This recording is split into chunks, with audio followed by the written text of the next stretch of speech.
தமிழுக்கு அமுதென்று பேர், அந்த தமிழின்ப தமிழ் எங்கள் உயிருக்கு நேர்.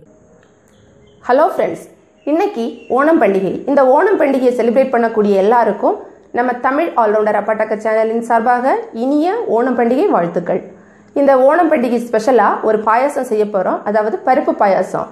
பொதுவாக பார்த்தீங்கன்னா இந்த பருப்பு பாயாசம் பாசிப்பருப்பு அப்படி இல்லைன்னா கடலைப்பருப்பு பயன்படுத்தி செய்வாங்க. நம்ம கொஞ்சம் வித்தியாசமாக துவரம் பருப்பு பயன்படுத்தி இந்த பாயாசம் செய்ய போகிறோம். எப்படி இருக்குது அப்படிங்கிறத பார்க்கலாம். இப்போ நம்ம இந்த பாயாசம் செய்யலாம். இப்போது இந்த துவரன் பருப்பு பாயாசம் செய்கிறதுக்காக நம்ம எல்லா பொருட்களும் எடுத்திருக்கோம். என்ன பொருட்கள் வேணும் அப்படிங்கிறத பார்க்கலாம். ஒரு பவுல் நிறைய துவரன் பருப்பு எடுத்திருக்கேன். அதே மாதிரி ஒரு பவுல் நிறைய வெல்லம் எடுத்திருக்கேன். இந்த வெல்லம் கொஞ்சம் பொடி செஞ்சு வச்சிருக்கு. ரொம்ப பொடி அப்படி சொல்ல முடியாது. இந்த மாதிரி சின்ன சின்ன துண்டுகள் அதில் நிறையவே இருக்குது. அதுக்கப்புறம் ஜவ்வரிசி ரொம்ப கொஞ்சமாக தான் நான் எடுத்திருக்கேன். அப்புறம் தேங்காய் பார்த்தீங்கன்னா கொஞ்சம் தேங்காய் நம்ம துருவி எடுத்திருக்கோம். அதுக்கப்புறம் அதை மிக்சி ஜாரில் போட்டு கொஞ்சம் தண்ணி விட்டு அரைச்சி வச்சுருக்கேன். இதில் இன்னுமே நம்ம கொஞ்சம் தண்ணி சேர்த்து வடிகட்டி வச்சு நம்ம தனியாக அந்த பாலை மட்டும் தனியாக எடுக்க போகிறோம். அதாவது தேங்காய் பால் நம்ம ஒரு பவுல் நிறைய எடுக்க போகிறோம் இந்த கொஞ்சம் தேங்காயிலிருந்து. அப்புறம் வேறு என்னென்ன பொருட்கள்னால், இந்த தேங்காய் சின்ன சின்ன துண்டுகளாக கட் பண்ணி வச்சுக்கிறேன். இது நம்ம நெய்யில் வறுத்து போடுறதுக்காக வச்சுருக்கேன். அதே மாதிரி கிஸ்மிஸ், கேஷ்யூ வச்சுருக்கோம். அப்புறம் ஒரு சின்ன துண்டு சுக்கு வச்சுருக்கேன். ஏலக்காய் ஒரு 7 ஏலக்காய் அந்த மாதிரி வச்சுருக்கோம். இது எல்லாமே நம்ம பயன்படுத்த போகிறோம். அப்புறம் இன்னொன்று பார்த்தீங்கன்னா நெய் நான் இது வீட்டிலே செஞ்ச நெய் தான். அதாவது நம்ம டீ போடுறதுக்கு பயன்படுத்த பாலில் வரக்கூடிய பாலாடையிலேருந்து தான் இந்த நெய் நான் செஞ்சுருக்கேன். இந்த வீடியோ நான் ஏற்கனவே நம்ம சேனலில் போட்டிருக்கேன். அந்த பிளேலிஸ்ட்டில் போய் பார்த்தீங்கன்னா உங்களுக்கு ரெசிபிஸ் இதில் இருக்கும். அப்புறம் தண்ணி. இந்த இவ்வளோ பொருட்கள் பயன்படுத்தி நம்ம இன்னைக்கு துவரன் பருப்பு பாயாசம் செய்ய போகிறோம். இப்போது முதல்ல இந்த துவரன் பருப்பை நம்ம வறுத்துடலாம். பருப்பு நான் வறுத்து எடுத்துட்டேன் லைட்டாக. இதை இப்போ கொஞ்சம் தண்ணியில் நம்ம நல்லாவே க்ளீன் பண்ணலாம். வாஷ் பண்ணி எடுத்துருவோம். இது தண்ணியில் நல்லா இதை கழுகி எடுத்தாச்சு. இது வறுக்கிறதுக்கு முன்னாடியே நம்ம இந்த மாதிரி கழுகணும் அப்படின்னா நம்மளால் நல்லா வறுத்து எடுக்க முடியாது. அதனால முதல்ல வறுத்துட்டு அதுக்கப்புறம் இந்த மாதிரி நம்ம கழுகி எடுத்துடலாம். இப்போது இதை நம்ம குக்கரில் வச்சு கொஞ்சம் வேக வைக்கலாம். ஒரு 3 விசில் அந்த மாதிரி வச்சு நம்ம எடுத்துடலாம். நல்லாவே வந்துடும். இந்த பருப்பு வேக வைக்க போகிறோம். அதுக்காக நம்ம எடுத்துருக்கோம். தண்ணி கொஞ்சமாக வச்சா போதும். இப்போது நம்மளோட பருப்பு கூட நல்லாவே வெந்துடுச்சு. ஜவ்வரிசியை நம்ம கொஞ்சம் கழுகி இதை வேக வைக்கலாம். இப்போது நம்ம ஜவ்வரிசி வேக வச்சு எடுத்துட்டோம் பாருங்க. இந்த சர்க்கரையை நம்ம கொஞ்சம் தண்ணி விட்டு பாயில் பண்ணி எடுத்துருவோம். ரொம்ப வேண்டாம். இந்த சர்க்கரை கொஞ்சம் மூழ்கிற அளவுக்கு நம்ம இந்த மாதிரி வச்சா போதும்.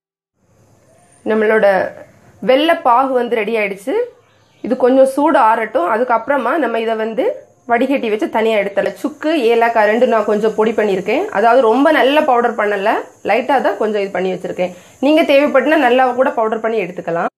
இப்போது அந்த தேங்காய் நான் மிக்சி ஜாரில் போட்டு கொஞ்சம் அரைச்சி வச்சுருக்கோம் இல்லை, இதில் கொஞ்சம் தண்ணி சேர்த்துக்கலாம். எதுக்காக அப்படின்னா நம்ம இதில் இருந்து இந்த தேங்காய் பால் எடுக்க போகிறோம். மிக்சியில் அரைக்காமல் டைரெக்டாக கூட நீங்கள் எடுக்கலாம். ஆனால் அதில் கொஞ்சம் பால் குறைவாக வரும். ஸோ மிக்சியில் அரைச்சி எடுத்தோன்னா நிறைய பால் வரும். அதனால தான் நான் இது மிக்சி ஜாரில் போட்டு அரைச்சி வச்சுருக்கேன். இப்போ இதில் நம்ம தண்ணி சேர்க்கலாம்.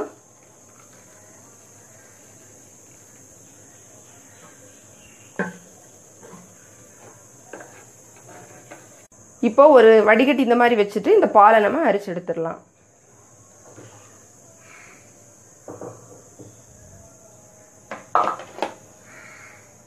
இது கொஞ்சம் மேலே ப்ரெஸ் பண்ணி விட்டோம்னா அதில் இருக்கக்கூடிய எல்லா பாலுமே கீழே வந்துடும். இப்போ நம்மளோட எல்லா பொருட்களும் ரெடி ஆயிடுச்சு. அதாவது பருப்பு நல்லாவே வெந்துடுச்சு, வெள்ளைப்பாகு ரெடியாக இருக்குது, தேங்காய் பால் ரெடியாக இருக்குது, ஜவ்வரிசி வேக வச்சுருக்கோம். அதே மாதிரி இந்த சுக்கு, அப்புறம் ஏலக்காய் இதெல்லாம் பொடி பண்ணி வச்சுருக்கோம். ஸோ நம்ம இப்போ என்ன பண்ண போகிறோம்னா இது எல்லாம் நம்ம 1 by 1 மிக்ஸ் பண்ண போகிறோம். கடைசியாக தான் நம்ம அந்த கிஸ்மிஸ், கேஷ்யூ அதெல்லாம் நெய்யில் நம்ம வறுத்து நம்ம போட போகிறோம். இப்போ நம்ம வேக வச்சுருக்கக்கூடிய அந்த ஜவ்வரிசியை இதில் சேர்த்துடலாம். இப்போ இந்த வெள்ளைப்பாகையும் சேர்த்துடலாம். இது கொஞ்சம் நல்லா மிக்ஸ் பண்ணிடலாம். இப்போ இந்த ஏலக்காய் அதெல்லாம் நம்ம வச்சுருக்கோம்ல, அதையும் நம்ம இப்போ சேர்த்துடலாம்.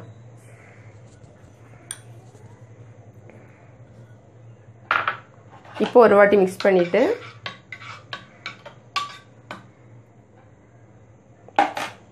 லாஸ்ட்டில் தான் நம்ம இந்த தேங்காய் பால் சேர்க்க போகிறோம்.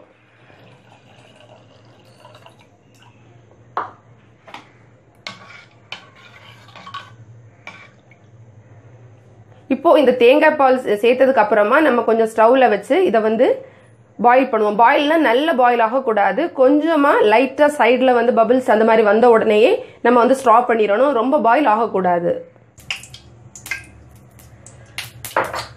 இப்போ நம்ம வந்து இதுல வந்து நெய் சேர்த்திருக்கோம்.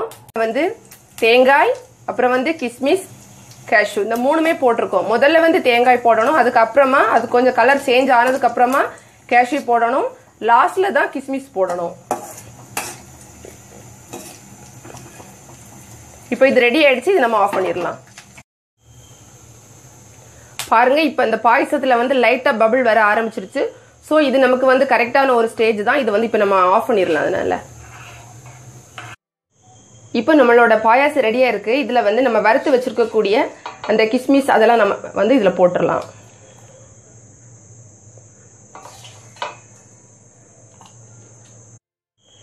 நம்ம சுவையான பாயாசம் வந்து ரெடி ஆயிடுச்சு. இந்த வீடியோ உங்களுக்கு பிடிச்சிருந்தனா லைக் பண்ணுங்க, கமெண்ட் பண்ணுங்க, ஷேர் பண்ணுங்க. மேலும் பல வகையான தகவல்களுக்கு நம்ம தமிழ் ஆல்ரவுண்டர் அப்பட்டக்கர் சேனலை மறக்காம சப்ஸ்கிரைப் பண்ணுங்க. தேங்க்ஸ் ஃபார் வாட்சிங். நன்றி, வணக்கம்.